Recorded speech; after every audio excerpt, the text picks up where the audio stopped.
ડીસા તાલુકાના ભીલડી ખાતે ભીલડિયાજી જૈન તીર્થના વિકાસ માટે ₹11.3 કરોડના કામોનું ખાતમુહૂર્ત નાયબ મુખ્યમંત્રી શ્રી હર્ષભાઈ સંઘવીના હસ્તે બનાસકાંઠા જિલ્લામાં વિવિધ વિકાસ પ્રકલ્પોનું ખાતમુહૂર્ત અને લોકાર્પણ કરવામાં આવ્યું।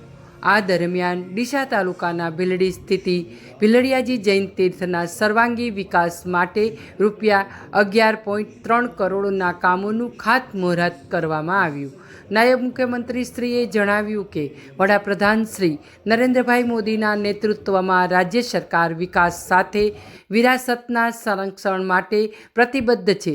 ધાર્મિક આસ્થા કેન્દ્રોના વિકાસથી સ્થાનિક લોકોને રોજગારી મળશે અને વિસ્તારના આર્થિક વિકાસને વેગ મળશે।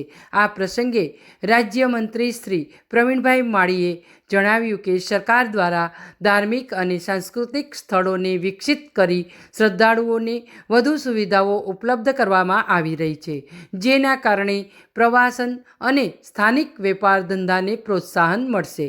ગુજરાત પ્રવાસન નિગમ દ્વારા ભીલડિયાજી જૈન તીર્થ ખાતે પૂજા ગાર્ડન, સુપન garden, sculpture, decorative street light, બેઠક વ્યવસ્થા તથા માર્ગ વિકાસ જેવા કામો હાથ ધરવામાં આવશે।